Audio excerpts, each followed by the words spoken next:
Hey everybody, it's Dr. Pants, and I am here with your first video for March Mechness of 2022.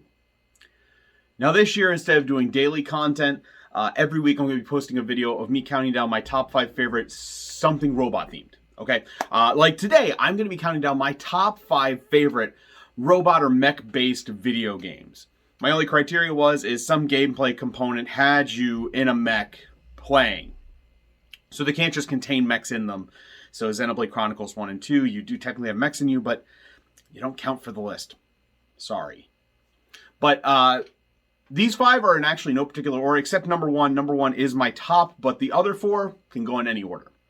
So starting with the very first one, so number 5 is Titanfall 2, my favorite game that came out in 2016. An amazing first-person shooter that got a bum rap because it came out in between a Battlefield and a Call of Duty, which back then were still really big deals, so Titanfall 2 did not sell well, but it was an amazing first-person shooter with an amazing campaign and just fantastic multiplayer. Multiplayer to this day I still play.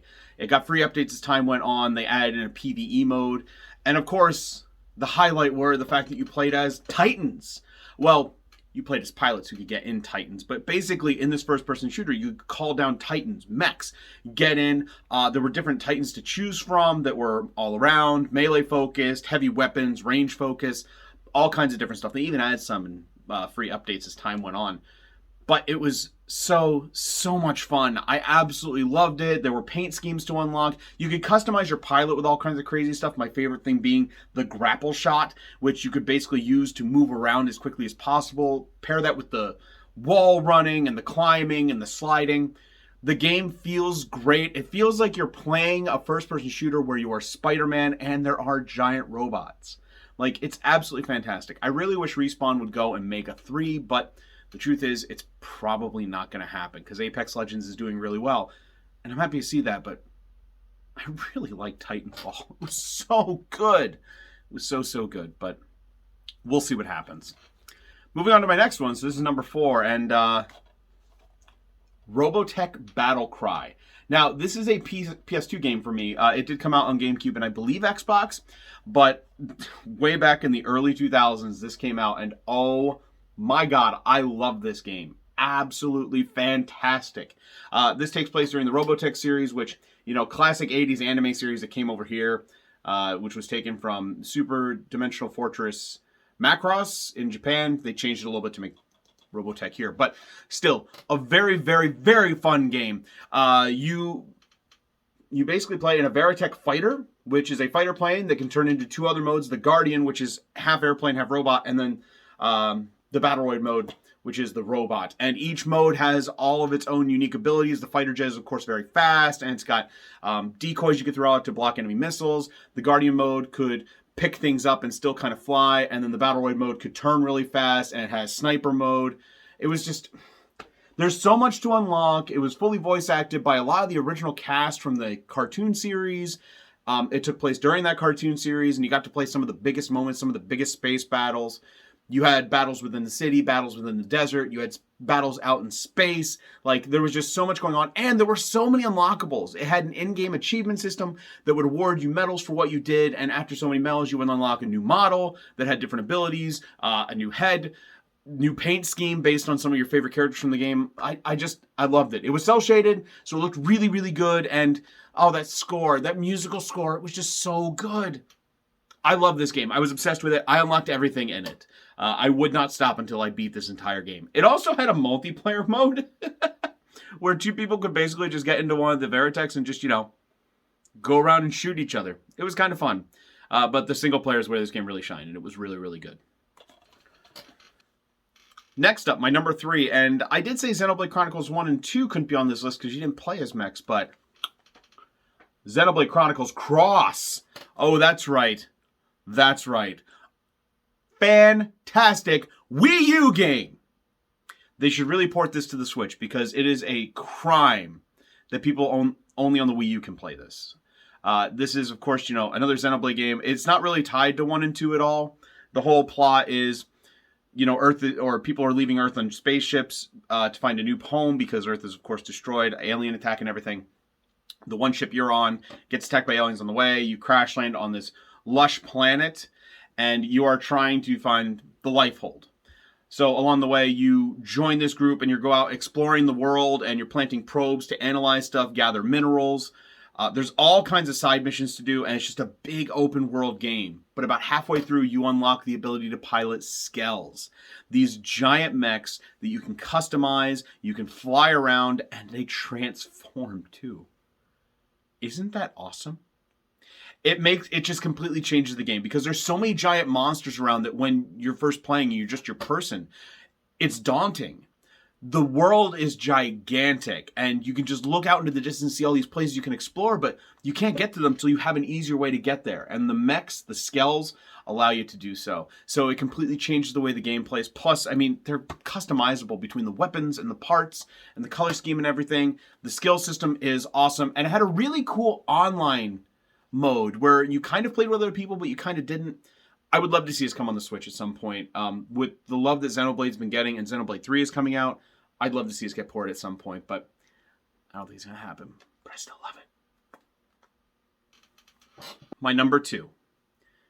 This would not be a Dr. Pants favorite mech game list without this game. And the reason it's not number 1, well, I'll get there. But number 2, Armored Core, specifically Armored Core Nexus. Now, if you watched our video where Lambo, Punk, and I talked about our favorite mech games, this was on here, and basically we said anything Armored Core, but I picked Nexus. Armored Core, a series that we haven't seen in a long time. This was actually developed by From Software, who many people now know as the people who did the Dark Souls games and Sekiro and Elden Ring right now. But before that, there was this Armored Core, this giant mech series taking place in a post-apocalyptic Earth.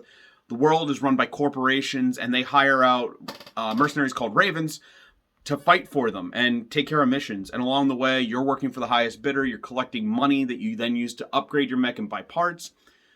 The customization in these games was through the roof. Because not only did you customize like your outside parts and your weapons and everything, but you also customized your fire control system, your generator, your boosters, your radiator. Because one of the things this game had was overheating. If you boosted around too long, you couldn't fly indefinitely. You'd overheat and you'd have to stop. And if you were using energy-based weapons, that was it. You couldn't use them because you had now overheated. You had spent all your energy. There was a lot going on in this. And I cannot express how much fun and how much time I took to customize mechs in these games. It was an absolute thrill ride. And this one in particular, number 1, changed the controls to make it easier to play, because the old PS2 ones before this, Armored Core 2, Another Age, 3, so on and so forth, the control schemes weren't great. This added in like a dual stick way to play. It felt more natural. Also, this game was dual disc. One disc was an entirely new campaign. The other disc was reworked missions from the 3 PS1 Armored Core games and all the PS2 ones that had come before this. So it was just so cool. And the music, really, really great. This kind of cool, like classical but techno theme music. It was just, I love this series.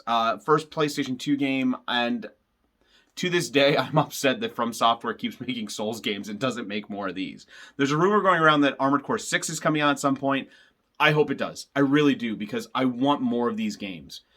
If you're interested in trying these out, I actually recommend that you go and look for Daemon X Machina on the Switch, because that was a close contender for this list also. It did a lot to get close to this, but nostalgia is a very, very powerful thing. So this is my number 2. So what could be better than Armored Core? And if you are a fan of this show, if you've watched Nerdstrodamus for a while, you've probably heard me bring this series up. And technically, we had a game from the same universe earlier. But it's going to be Xenogears on the PlayStation 1. This is a turn-based, role-playing JRPG from the PlayStation 1 era, my favorite era of my favorite genre. And it has mechs. It has mechs that you pilot in turn-based combat. And the designs are out of this world and crazy. I mean, one of them uses whips. The other ones, there's one in there that doesn't have hands. It just has giant wings coming out of the head.